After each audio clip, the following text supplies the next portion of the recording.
გადავშალოთ ბიბლია. დაბადების წიგნი.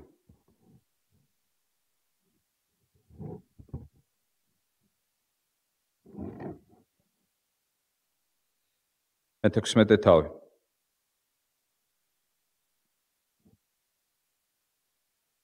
დაბადების წიგნი. მე-16 თავი ვკითხულობთ პირველ 6 მუხლს. პირველიდან 6-მდე.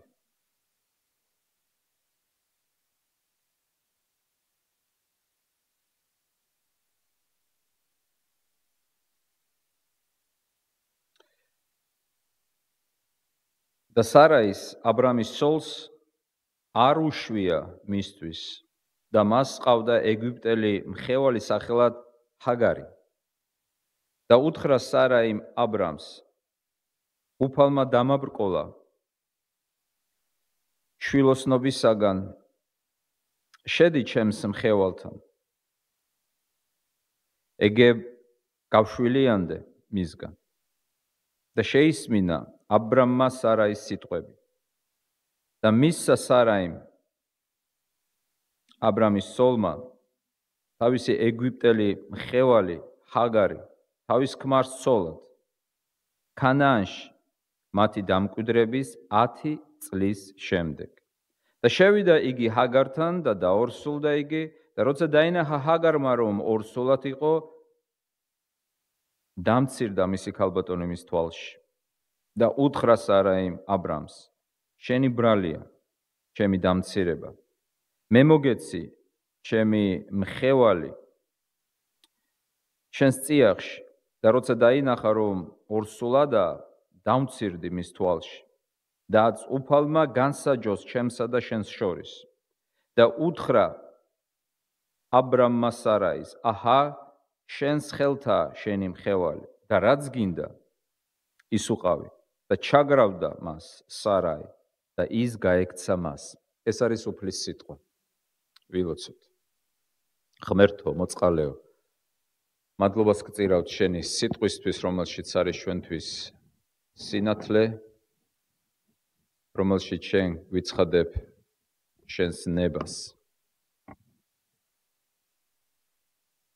გამოგვიცხადე უფალო შენი ნება და შენი სული წმედის მადლით მოგვეცი, რათა ჩავწვდეთ შენი სიტყვების მნიშვნელობას. მოგვანიჭე, რათა ვერ წვუნოთ ქრისტეს და ამ რწმენით დავიმკვიდროთ საუკუნო სიცოცხლე. მოგიხმობთ და გევედრებით იესოს მიერ. ამინ.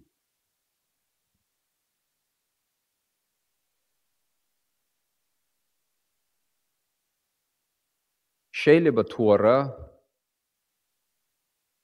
დაეხმარო ღმერთს.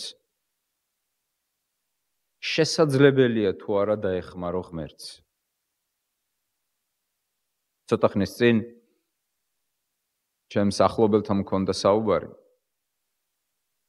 რაღაც თემაზე. და მან მითხრა, რომ ყველაფერს უფალი გამოაჩენსო თავის დროზე. რაღაცისკენ მოუხმე. და მე უთხარი, განგებ, დაეხმარა მეთქენ ღმერთს.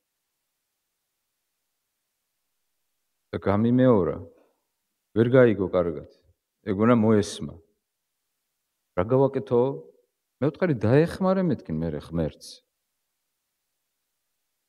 არა, ღმერთს როგორ დავეხმარებიო? რა თქმა უნდა, მართალია ეს მტკიცები. ღმერთმა უკეთ იცის, ღმერთს შეუძლია, ღმერთი არის ბრძენი, კეთილი, ძლიერი, მას აქვს თავისი ჩანაფიქრი. გააპროტესტა, ეგრევე გააპროტესტა, როგორ შეიძლება დავეხმარო ღმერთს. სამწუხაროდ ჩვენ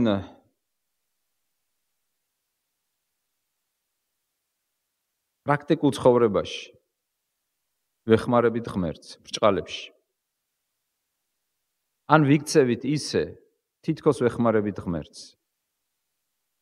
ან სხვანაირად რომ ვთქვათ, ვცდილობთ დავეხმაროთ ღმერთს. ჩემი შეკითხვა გახსოვთ რა? შეკითხვა დავსვი. შესაძლებელია თუ არა, შეიძლება თუ არა დაეხმარო ღმერთს. ყველა მორწმუნე, ვინც აღიარებს ღმერთს და იცის სულ მცირე ღვთის შესახებ, რომ ის არის ღმერთი, ყოვლადძლიერი, ყოვლადბრძენი, ერთადერთი, ჭეშმარიტი, წმინდა და ასე შემდეგ, შეუძლებელია მას რაიმეში დაეხმარო. უფალი თავად ამბობს, ვინ იყო ჩემი მრჩეველიო, ვინ იყო უფლის მრჩეველი, ვინ ასწავლა უფალს, ან ვინ ასწავლის უფალს, როგორ გააკეთოს.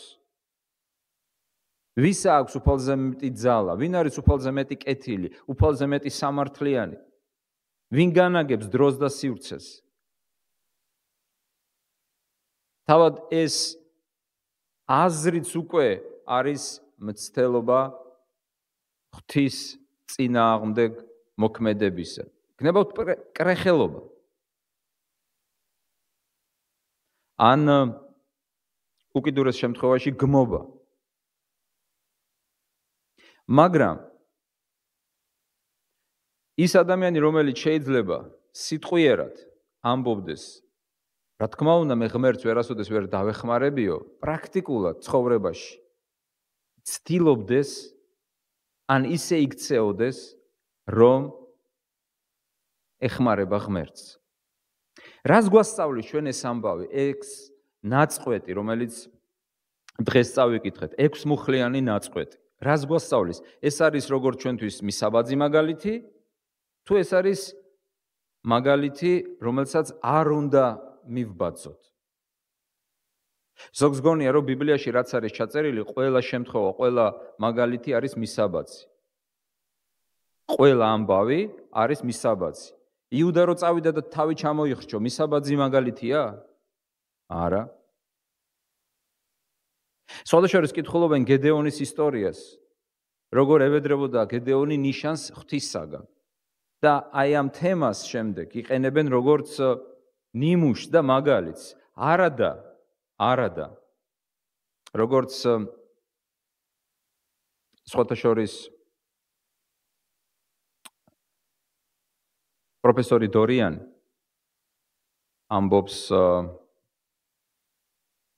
თავის ერთ-ერთ წიგნში, რომ ეს ისტორია გედეონის შესახებ ჩვენთვის დაწერილია იმისათვის, რომ ჩვენ არ მოვიქცეთ, როგორც გედეონი მოიქცა. და არ გამოვცადოთ, არ ვევედროთ ღმერთს ეს ნიშნები. მიუხედავად იმისა, რომ ჩვენ ვკითხულობთ, რომ ღმერთმა მისცა ნიშანი. რისი თქმა მსურს, უპირველეს ყოვლისა მოდი დავინახოთ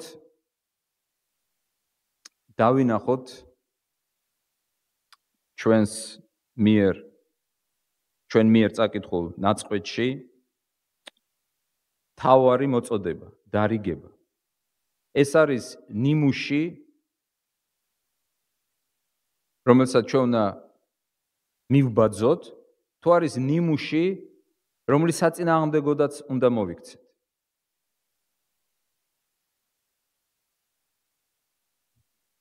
მე დარწმუნებული ვარ, მოსე, რომელიც ტრადიციულად ითვლება დაბადების წიგნის ავტორად,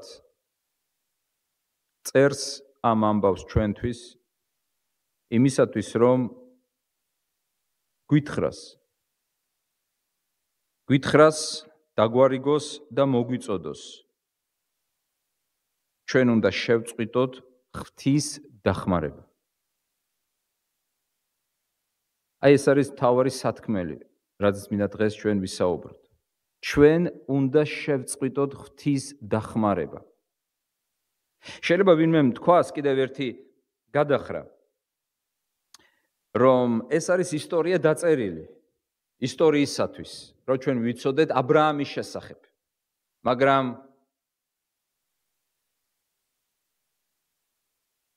სხვანაირად რო წაიკითხოთ ეს ამბავი, სხვანაირად როგორც თქვენთვის დაწერილი, ამ ტექსტს, ამ ამბავს სულ სხვა მნიშვნელობა მიენიჭება თუ არა, თქვენთვის პირადად. კი? და სწორედ ასეთ წაკითხვას გვთავაზობს ბიბლია, მაგალითად, აი ერთ-ერთი ჰერმენევტიკული გასაღები, რომელსაც წმინდა პავლე მოციქული აი პირდაპირ გამზადებულად გვიდებს დასანახავად, რომელთა მიმართ ეპისტოლეში ის ამბობს და არა მარტო რომელთა მიმართ ეპისტოლეში, პირველ წერილში კორინთელთა მიმართ ავითარებს აზრს, რომ ის რაც მოხდა ძველ დროში, მოხდა ჩვენთვის სანიმუშოდ, როგორც მაგალითები, როგორც ხატებები. და შემდეგ ამბობს და დაიწერა ჩვენთვის, ძალიან გთხოვთ მიაქციეთ აი ამ სიტყვებს მნიშვნელობა, ჩვენთვის დაიწერა. ამბობს წმინდა პავლე მოციქული, ჩვენთვის. აი დასაწყისში რო ეწეროს. მე მოსე ვუწერ გიორგის ამ ამბავს. როგორ წაიკითხოთ? მე მოსე ილიას უწერ ამ ამბავს. როგორ წაიკითხოთ? ხო უკვე სხვანაირი გახდება ეს ტექსტი. კონკრეტულად თქვენთვის დაწერილი. სწორედ ასეთ წაკითხვას გვთავაზობს, ასეთი წაკითხვისკენ მოგვიწოდებს წმინდა პავლე მოციქული, რომ ეს ტექსტი, ეს ღვთის სიტყვა არ იყოს რაღაცა განყენებული, ჩვენგან შორს მყოფი სიტყვა, არამედ ჩვენთვის დაწერილი სიტყვა, ჩვენ დამიმომართული სიტყვა. ეს არის წერილი ჩვენთვის.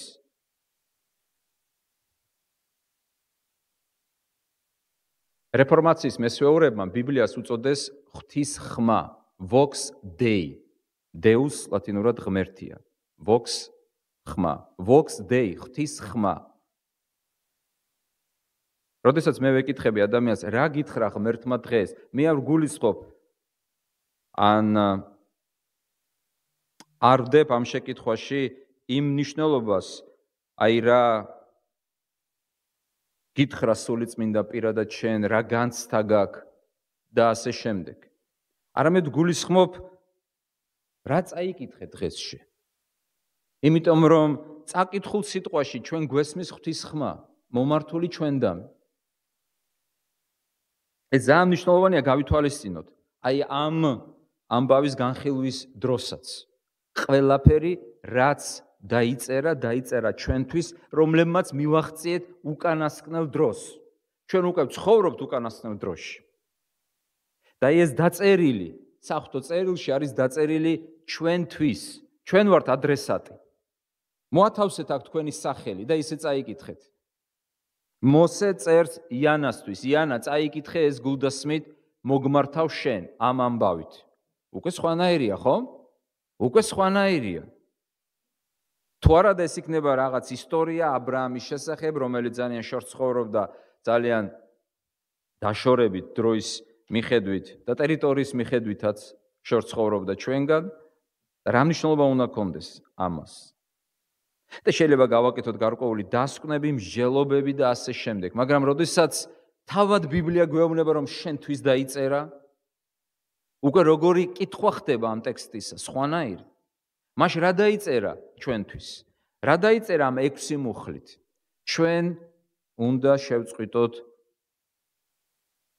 ეგრეთ წოდებული ბრჭყალებში დახმარება, ღვთის დახმარება. მე მინდა წაგიკითხოთ ამონარიდი ერთი შესანიშნავი წიგნიდან. გსმენიათ თუ არა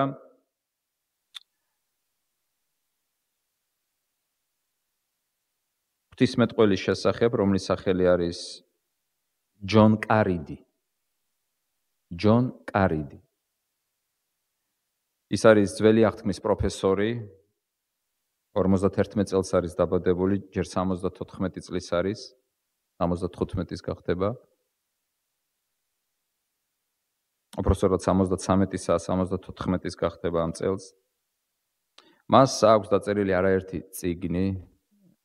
ხედავ რომ შენ უკვე ეძებ და მისი კარიდი ნიშნავს, არა, მოძებნე, ოღონდ იწერება გვარი C-U-R-R.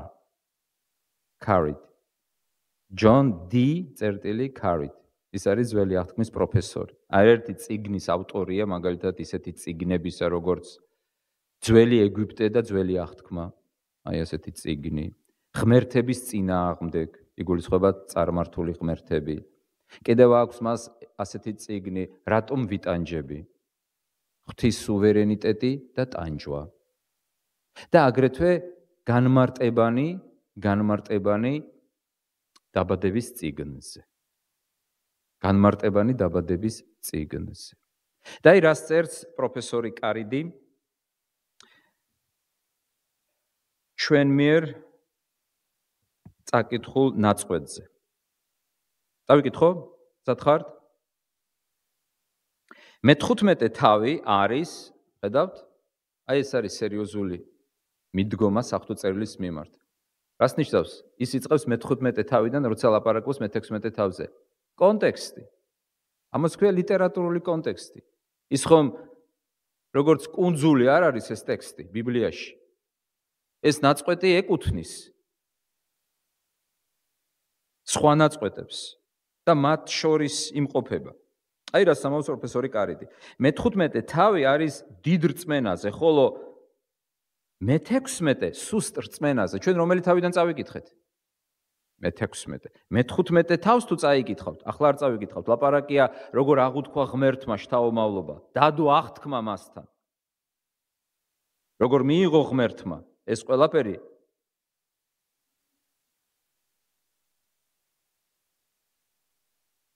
და როგორ ელაპარაკებოდა ღმერთი?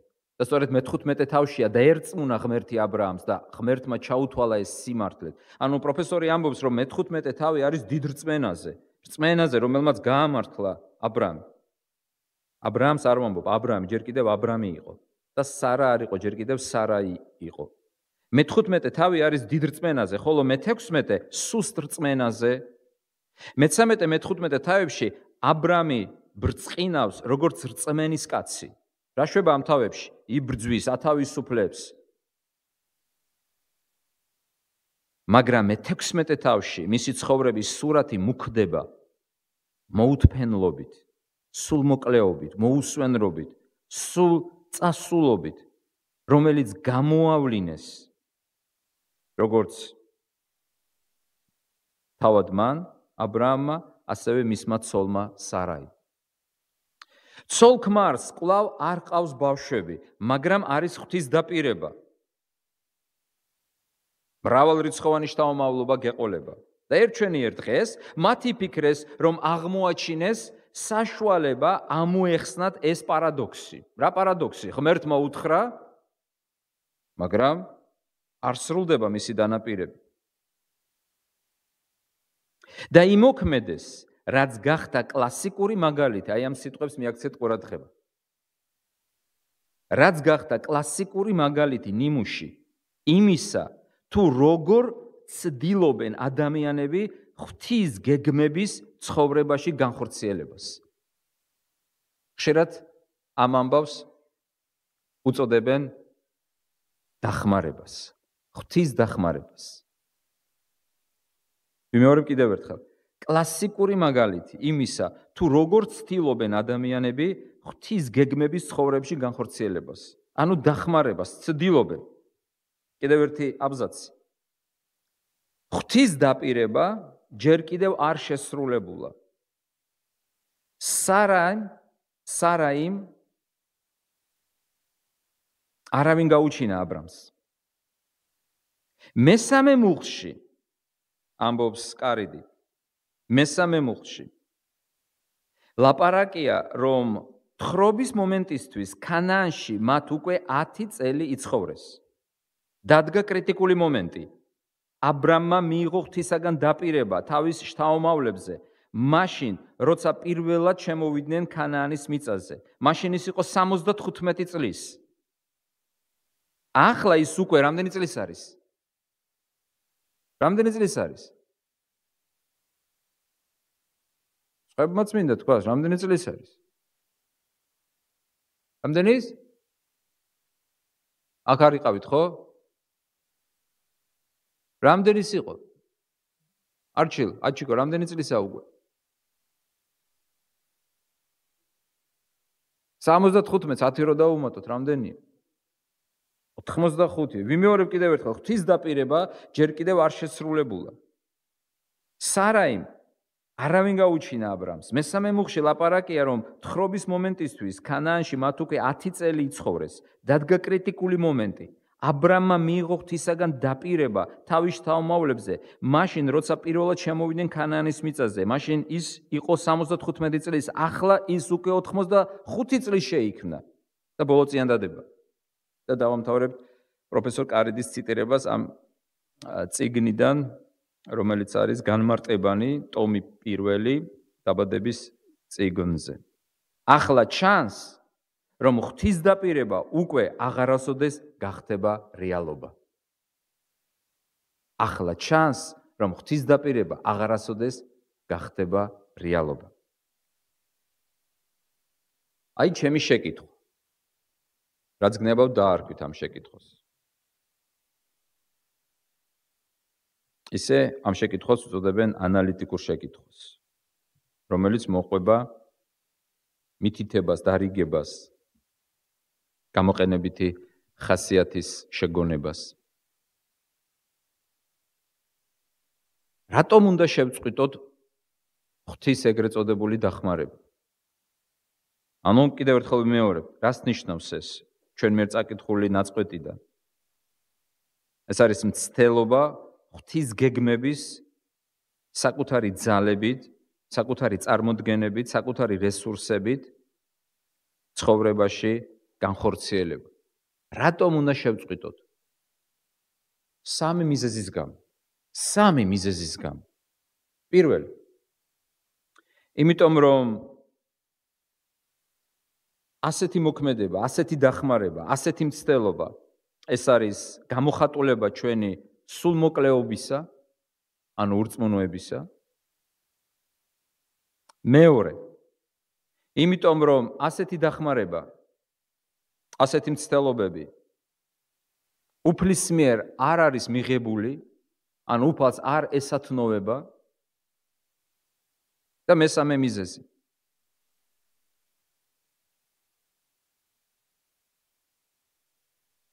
ასე დახმარებას შეიძლება მოყვეს შორს მიმავალი პრობლემები. ეს ძალიან ნათლად ჩანს აი ამ ტექსტში.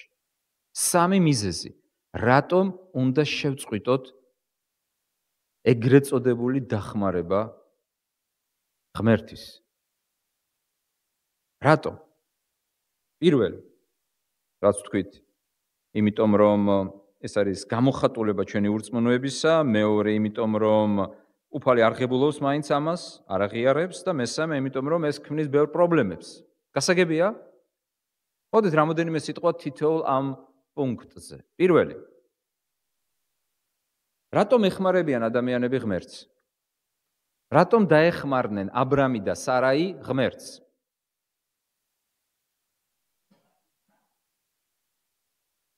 აი თუ თვალს ადევნებდით, თუ უსმენდით პროფესორის განმარტებას, იქ პასუხი არის უკვე მოცემული. რატომ? რატომ?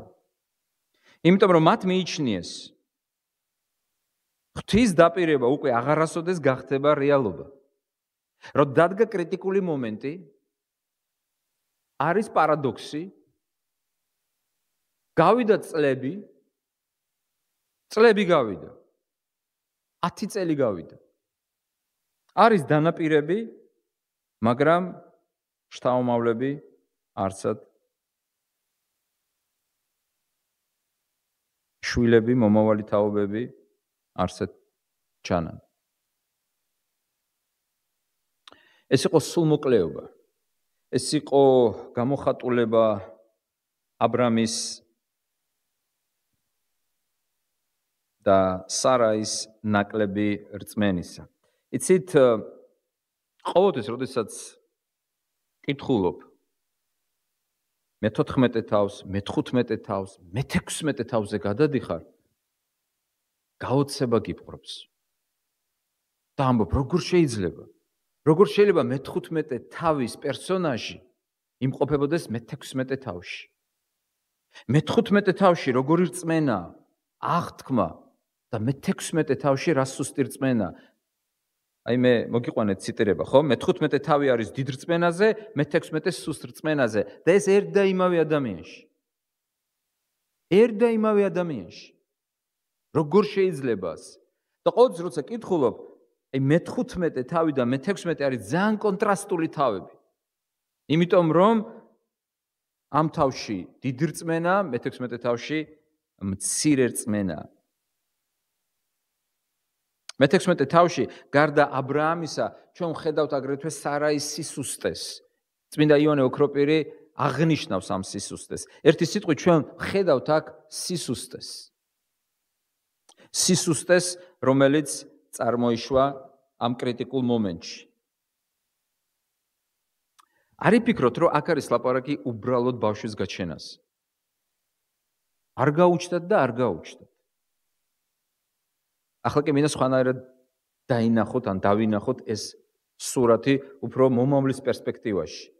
შვილი რო არ გაჩენოდა ა ブラ ამს და სარაის, ჩვენ აქ დღეს არ ვიქნებოდით როგორც ეკლესია. გესმით? რა კავშირი აქვს? ა ブラ ამს და სარაის შვილი რო არ გაჩენოდათ, ისაკი არ გაუჩნდებოდათ იაკობი. იაკობს არ გაუჩნდებოდა იუდა. და იუდას შტოში არ გაჩნდებოდა მესია, იესო ნაზარეველი. ის არ მოკვდებოდა ჯვარზე, არ აღდგებოდა მკვდრეთით, არ შეიქმნებოდა ეკლესია და ჩვენი სულების გამოსასყიდი არ იქნებოდა მოტანილი. ეს არ არის უბრალო რიგითი ჩვეულებრივი ბავშვის გაჩენის ისტორია. ა ブラ ამი და სარაი გახდნენ ღმერთის წინასწარი ჩანაფიქრის, გეგმის, განზრახვის მონაწილეები, ინსტრუმენტები. მინდა რომ ეს სურათი ძალიან ნათლად, კარგად დაინახოთ. ძალიან ხშირად ხდება ამ ამბავის გაუფასურება და უბრალოდ დაყვანა შვილის გაჩენა არ გაჩენის საკითხამდე. და ხდება შემდეგ ამის გამოყენება, აი ა ブラ ამსაც არ გაუჩნდა შვილი, თუ სხვა ადამიანი მსგავს ისტორიაშია, ილოცოს და ღმერთი მისცემს შვილს. მაგრამ შეხედეთ ამ ისტორიას თლიანად ბიბლიის პერსპექტივაში, დაბადების პირველი თავიდან დამთავრებული გამოცხადების წიგნამდე. ჯერ კიდევ ღმერთმა მისცა დაპირება, რომ დედაკაცის თესლი გამოჩნდებოდა, ანუ მესია. როდესაც პირველი ადამიანი გაჩნდა, ანუ პირველი მშობიარობა მოხდა. ვინ დაიბადა პირველი მშობიარობის? ბიბლიაში აღწერილი პირველი მშობიარობის შედეგად. ვინ დაიბადა? შევთანხმდით მაშინ, კაენი თუ აბელი? უფრო მეტი კაენის მხარეზეა თუ აბელის? კაენის მხარეზეა უფრო მეტი, ხო? ყოჩახ თქვა. უფრო მეტი კაენის მხარეზეა. კაენი დაიბადა, რა თქვა? ევამ. შვილი შემეძინა ვისგანო? უფლისგანო. საიდან ქონდა ასეთი შთაგონება? იმიტომ რომ ეს იყო დანაპირები. დანაპირები. არის მოსაზრება, რომ მათ ეგონათ, რომ ეს დანაპირები უკვე შესრულდა. რა თქმა უნდა, წარეთ შეცდა. იმიტომ რომ იყო კი კაენი უფლისაგან. იოანე ამბობს, რომ კაენი ვისგან იყო? ეშმაკისგან. მაგრამ აი ამ იმედით, აი ამ დაპირების შესრულებით ცხოვრობდნენ ადამიანები, პატრიარქები, ადამიდან მოყოლებული. ისინი ელოდებოდნენ გამოჩენას, მხსნელისა, რომელზეც ჯერ კიდევ აი ამ სიტყვებს უწოდებენ პროტოსახარებას, პროტოევანგელიეს. ანუ პირველ სახარებას. როდესაც უფალმა უთხრა, რომ დედაკაცის თესლი გამოჩნდება. ახლა კი წარმოიდგინეთ, ა ブラ ამს რო არ გაჩენოდა შვილი, ეს არ იყო უბრალოდ შვილის გაჩენის ან არ გაჩენის ამბავი. მაშინ მთელი ეს გეგმა, მთელი ეს ჩანაფიქრი ღვთისა, ჩვენი გადარჩენის შესახებ არ შესრულდება, არ შესრულდებოდა.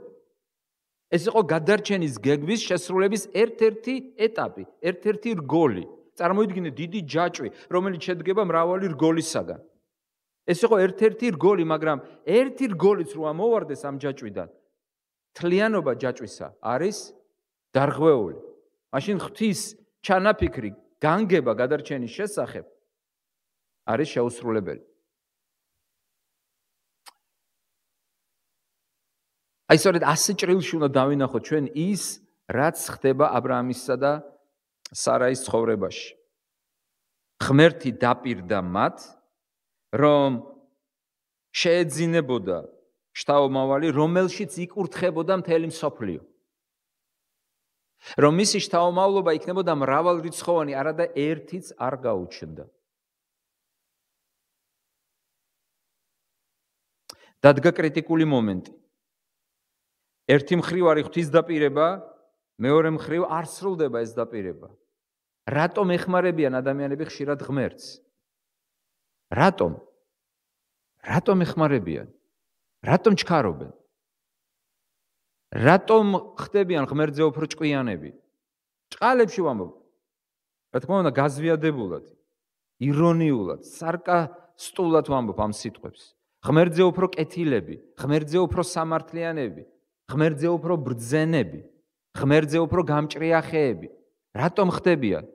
იმიტომ რომ სურთ თავისებურად, თავის დროში, თავისი რესურსებით ღმერთის დანაპირები, ღმერთის გეგმა და ღმერთის ჩანაფიქრი შეასრულონ. კიდევ ერთხელ ვიმეორებ აი ამ სიტყვებს.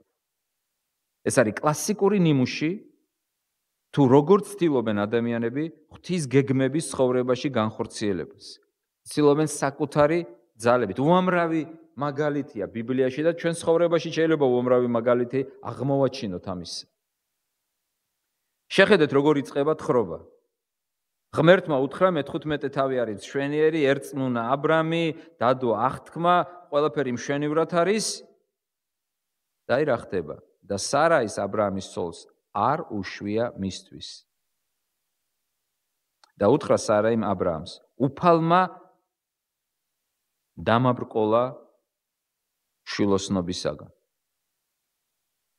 ანუ სარაიმ ვის დააბრალა? უფალს.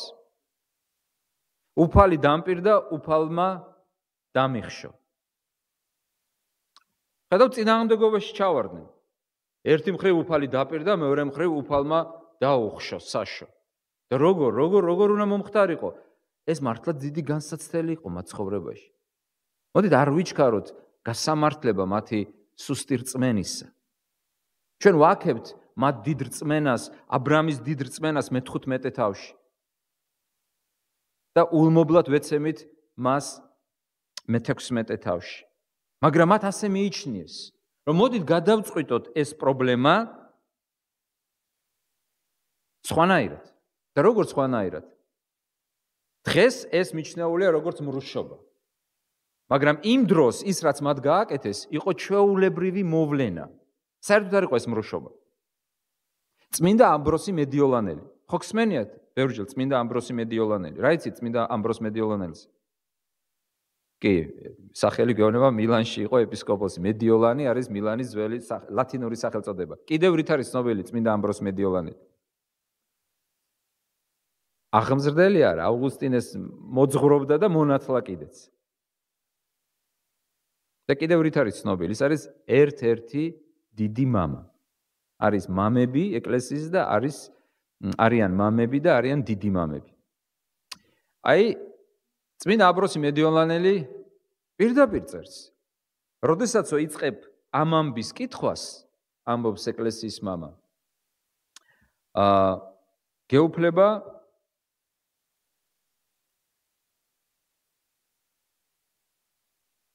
აღშფოთება.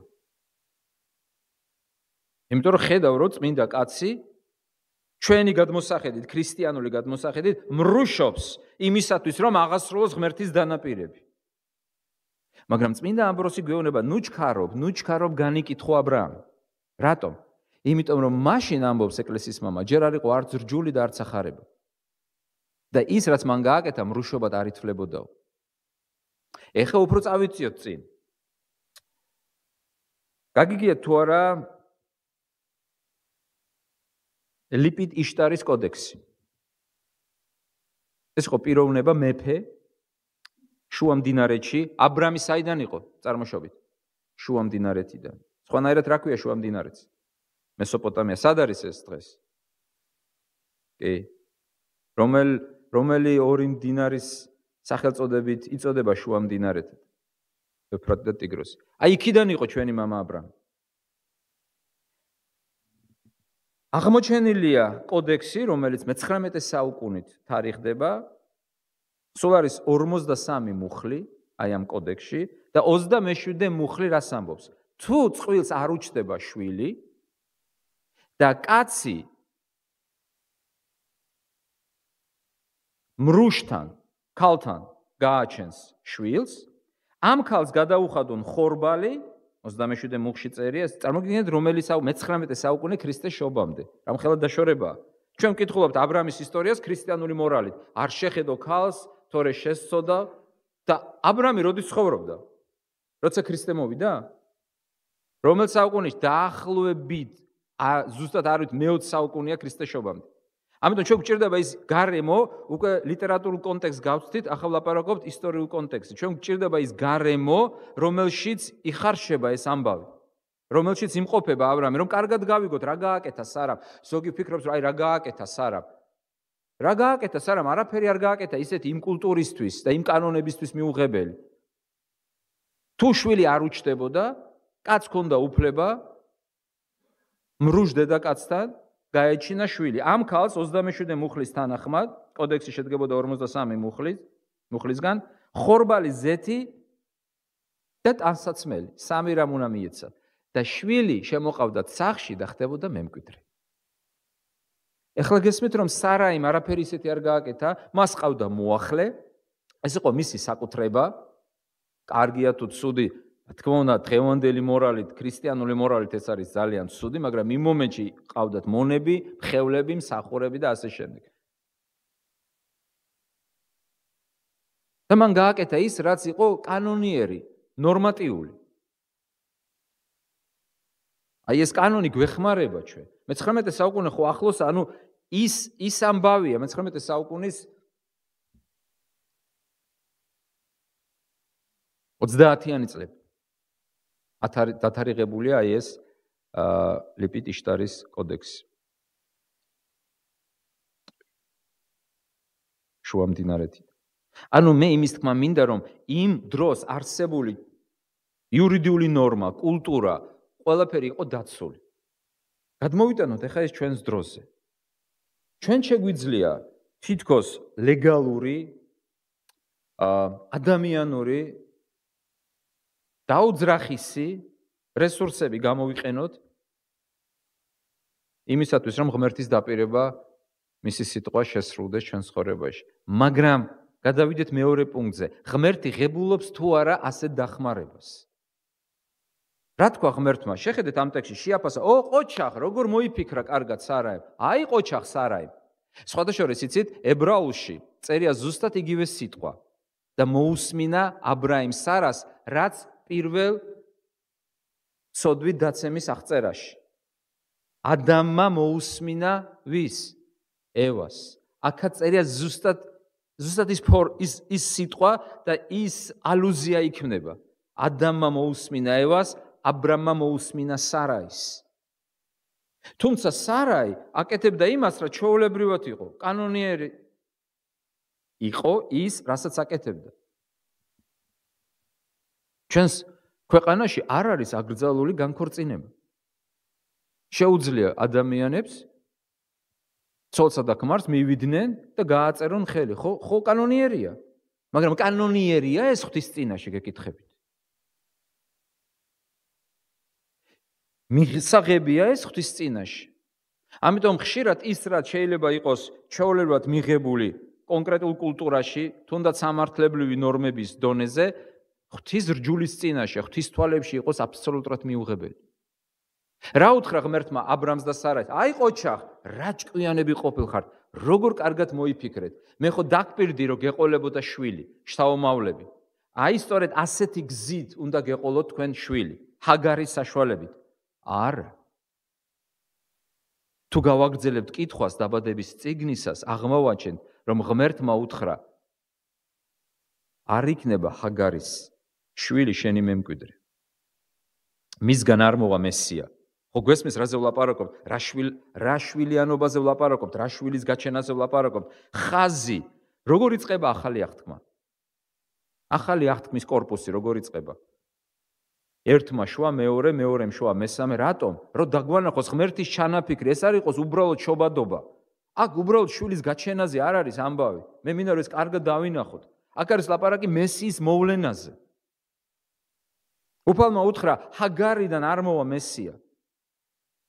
ჩემი ჩანაფიქრია რომ სარა იმშვას. მაგრამ სარაის რო არ უჩნდება? როდის ვეხმარებით ჩვენ ღმერთს? როცა ვხედავთ, რომ მის დაპირებას არ უწერია შესრულება. როცა ვხედავთ, რომ ღმერთი თითქოს საპირისპიროდ მოქმედებს და ჩვენ ვიგონებთ ჩვენს გზებს, ჩვენს საშუალებებს, რომ არ იქა რამენაირად მისი ნება, მისი ჩანაფიქრი, მისი დაპირება განვახორციელოთ ჭკვიანურად, ოღონდ ჩვენებურად, ადამიანურად. ნახეთ, როგორ დაიწყო ლაპარაკი ვიმეორებ, რა უთხრა ქმარს, უფალმა დამიხშოო, განაუფლის გარეშე ხდებაო, რომ მე უშვილო ვარო. ეს უფლის ნება არისო. ეს ხო არისო ნორმებიო. გამოვიყენოთ ეს ნორმები. გამოვიყენოთ ლეგალური საშუალებები და გავაჩინოთ შვილი და ის გახდება მემკვიდრეო. რა იყო უფლის პასუხი? ჩვენი მეორე პუნქტი. ღებულობს ღმერთი ასეთ დახმარებას. ესათნოვება ღმერთს ასეთი დახმარება. როგორ უყურებს ღმერთი? გამოეცხადა ღმერთი აბრამს და უთხრა, რომ შენი ცოლი სარაი გიშობს ვაჟს. დაარქვეს მას ისაკი, საიდანაც გაჩნდა მესია. მესამე პუნქტი რას ამბობს? რა არის ჩვენი მესამე პუნქტი? ერთი, რატომ ვეხმარებით ღმერთს? მეორე, რომ უფალი არ ღებულობს ასეთ დახმარებას, დაეხმარე რამდენიც გინდა. საბოლოო ჯამში ღმერთი უარს ამბობს ასეთ დახმარებაზე. უარს ამბობს. შენ შეიძლება უთხრა ღმერთო, მე ხო ყველაფერი გავაკეთე. მაგრამ შენ გააკეთე შენი ძალებით. იცით, ერთ-ერთ ფსალმუნში წერია, აბა შემახსენეთ რომელ ფსალმუნში, ამაოდ გაირჯებიან მშენებლები, თუ უფალი არ აშენებს სახლს. ნახეთ რა კარგად იცით წერილი. უფალმა თუ არ ააშენა, ამაოდ გაირჯებიან, ლამაზიც რო ააშენა.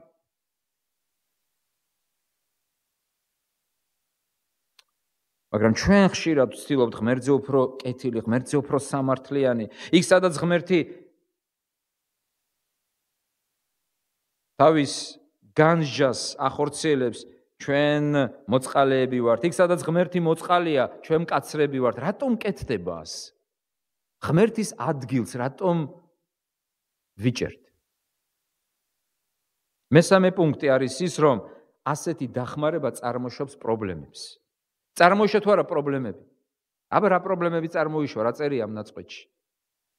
პირველი პრობლემა რა არის? ნომერ პირველი პრობლემა. აი ამ მოქმედებების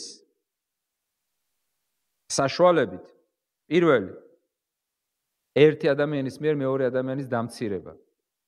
ჰაგარმა დაამცირა სარაი.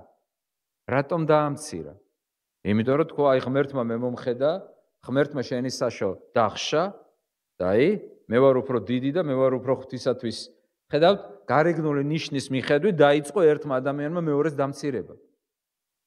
შემდეგ აბრამსა და სარას შორის წარმოიშვა კონფლიქტი ცოლ-ქმარ შორის. იცით, შეიძლება გადაუხვიოთ ცოტა თემას, მაგრამ აუცილებლად უნდა გავაკეთოთ ეს შანარტი. ზოგს გონია, რომ შვილები არის ოჯახის შენარჩუნების საშუალება. და არიქა თუ გაჩნდება შვილი, ან იქნება შვილები და ასე შემდეგ. და გაუჩნდათ კანონიერი შვილი. წარმოიშვა მათ შორის პრობლემა. და სარაიმ უთხრა, შენ ხარო დამნაშავე ჩემს წყენაშიო, ის რომ ჰაგარი მემამცირებსო.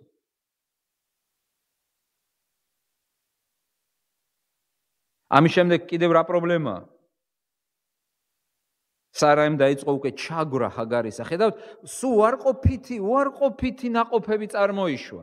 ერთი ამცირებს მეორეს, ცოლი და ქმარი ჩხუბობს ერთმანეთში. მე ერთი ჩაგრავს მეორეს. რატომ წარმოიშვა ეს ყველაფერი? იმიტომ რომ ადამიანები შეეცადნენ დახმარებოდნენ ღმერთს. დახმარებოდნენ ღმერთს. უამრავი მაგალითი ამისა. საღვთო წერილში ჩვენ ცხოვრებაში როცა ჩვენ ვცდილობთ ჩვენი ძალებით, ჩვენი ძალებით ბრჭყალებში დავეხმაროთ ღმერთს და აღვასრულოთ მისი ნება. ჩვენი ძალებით ვცდილობთ ეგრეთ წოდებულ ევანგელიზაციას. ჩვენი ძალებით ვცდილობთ კეთილი საქმეების კეთებას, ჩვენი ძალებით ვცდილობთ ადამიანების გადარჩენას, დახმარებას.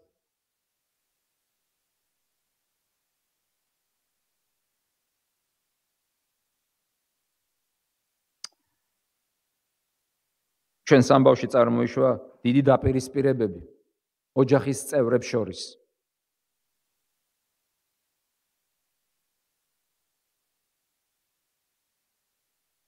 სხვადასხვა ის რაც გააკეთა სარაემ იყო აბსოლუტურად იურიდიული მოქმედება. თუ გავითვალისწინებთ კიდევ სხვა კანონთა კრებულს, კერძოდ ხამურაპის, რომელიც წინამორბედი კოდექსი, ის კოდექსია, საიდანაც გავაკეთეთ ციტირება. ხამურაპის კოდექსი არეგულირებს, როგორ უნდა მოიქცეს ცოლი, როგორ წყდება საკითხი, როდესაც შვილის მიღების საკითხი დგება დღის წესრიგში და ასე შემდეგ. ანუ იყო სუფთა იურიდიული დავა სარაისა და აბრამს შორის. აბრამს უნდა განესაჯა ეს საქმე. ისინი დაეხმარნენ ღმერთს. თავიანთი ძალებით გადაწყვიტეს ღმერთის დაპირების შესრულება. რატომ გააკეთეს მათ ეს? მიიღო თუ არა ღმერთმა მათი საქმე? რა წარმოშვა მათმა საქმემ? დავფიქრდეთ დღეს ამაზე. და ყველაფერი გადავიტანოთ ეს იცით რაზე?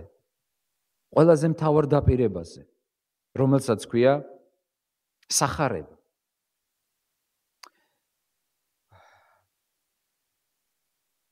ჩვენი რწმენის ობიექტი ეს არის სახარება. მას ქვია დაპირება, აღქმა. მას ქვია სახარება. მაგრამ როგორც ამბობს ცნობილი ავტორი წიგნისა გამართლება და რომი. ავტორი არის პროიზი. საღვთო წერილში რწმენის ობიექტი არის დაპირება, სიტყვა, სახარება, მაგრამ ამ დაპირების, ამ სიტყვის, ამ სახარების დედაარსი არის იესო ქრისტე. აი უბრალოდ შეხედეთ, ეს აუცილებელია რომ ვახსენოთ, როგორ წმინდა პავლე მოციქული, რომელთან მიმართ ეპისტოლეში მეოთხე თავში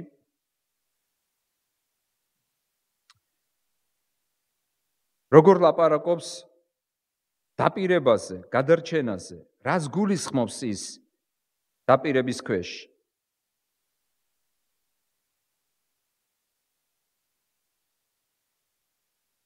მე-13 მუხლიდან ვკითხულობ, მე-13 მუხლიდან. აბრაამს, ამბობს წმინდა პავლე მოციქული და მის თესლს არ რჯულით, არამედ რწმენის სიმართლით მიეცა აღთქმა, ანუ დაპირება. ყოფილიყო სოფლის მემკვიდრე. თუ რჯულისაგანი არიან მემკვიდრენი. რწმენა ამოუვა, აღთქმა, ანუ დაპირება უსარგებლო. ვინაიდან რჯული წარმოქმნის რისხვას, რადგან სადაც რჯული არ არის, იქ არც დანაშაულია. მას რწმენით, რათა ყოფილიყო მადლით, რათა აღთქმა, ანუ დაპირება, რაზე ვსაუბრობ დღეს დაპირებაზე, მტკიცე ყოფილიყო მთელი თესლისთვის, არა მარტო რჯულით თესლისთვის, არამედ რწმენით აბრაამის თესლისათვის, ვინც ყველა ჩვენგანის მამაა. თავარი დაპირება ეს არის სახარება. სწორედ საკუთარი თავის გადარჩენაში ადამიანი ეხმარება ღმერთს. ყველაზე უფრო მძაფრად ეს მოვლენა ჩანს საკუთარი თავის გადარჩენაში. იმიტომ რომ ადამიანს მიაჩნია საკუთარი თავი უფრო მეტად ჭკვიანი, უფრო მეტად ძლიერი, რომ გადაირჩინოს საკუთარი თავი. მაგრამ ღებულობს კი ღმერთი ასეთ გადარჩენას არა. რას წარმოშობს ასეთი დახმარება ღმერთისა საკუთარი თავის გადარჩენაში? კარგს არაფერს. პირიქით, წინააღმდეგობას, ვერ პრობლემას. რატომ ცდილობს ადამიანი გადაირჩინოს საკუთარი თავი? იმიტომ რომ მას არ აკმაყოფილებს იესო როგორც ღვთის სიბრძნე. გახსოვთ წმინდა პავლე მოციქულის სიტყვები, რომ ქრისტე ჩვენთვის მორწმუნეებისთვის არის სიბრძნე. ღვთის სიბრძნე. ხოლო ურწმუნოებისთვის ის არის უგუნურება. უგუნურება. როგორ შეიძლება ღმერთმა ასეთნაირად გადაარჩინოს ადამიანი? თავის ძეში, მისი სისხლის ფასად. ის მიიჩნევს ამას უგუნურებად და იწყებს დახმარებას, დახმარება გაუწიოს ღმერთს საკუთარი სულის გადარჩენაში. მიაქციეთ ყურადღება სწორედ აი ამ სიტყვას დაპირება. ეს იყო დაპირება გადარჩენაზე. უნდა გაჩენილიყო ის, ვისგანაც წარმოიშობოდა აღთქმული მესია იესო ქრისტე. ახალ აღთქმაში სახარება გვევნება როგორც დაპირება. ამ დაპირების აღსრულება. და ჩვენი რწმენა, მაცხოვნებელი რწმენა, სხვა არაფერია თუ არა რწმენა დაპირების მიმართ. ახლა კი როგორ გჯერა ჩვენ ეს დაპირება? მე-16 თავის ან თავში აღწერილი ნიმუშის მსგავსად. ვეხმარებით ჩვენ ბრჭყალებში ღმერთს, ანუ ჩვენი რესურსებით ვცდილობთ ჩვენი თავი გადავირჩინოთ. თუ ვღებულობთ ღვთის მიერ აღსრულებულ საქმეს. გადარჩენა გახდა შესაძლებელი ჩვენთვის, იმიტომ რომ იესო ქრისტემ ღმერთის ძემ აღასრულა მამის ნება.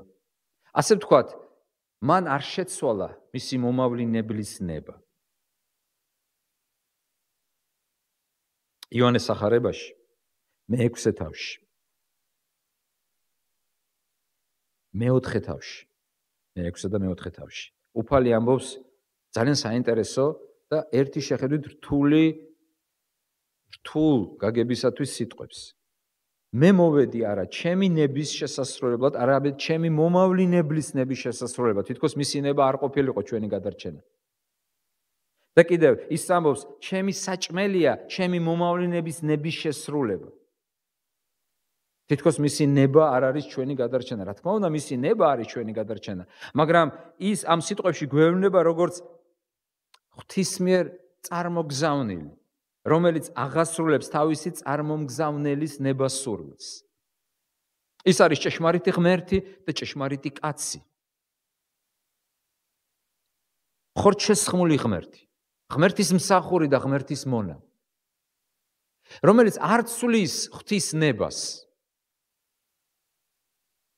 არ აკეთებს კორექციას ამ ნებაში, არამედ ზედმიწევნით მიყვება ღვთის ნებას, მაშინაც კი, როდესაც მას მოუხდა ამ ნების შესრულება ჯვარზე.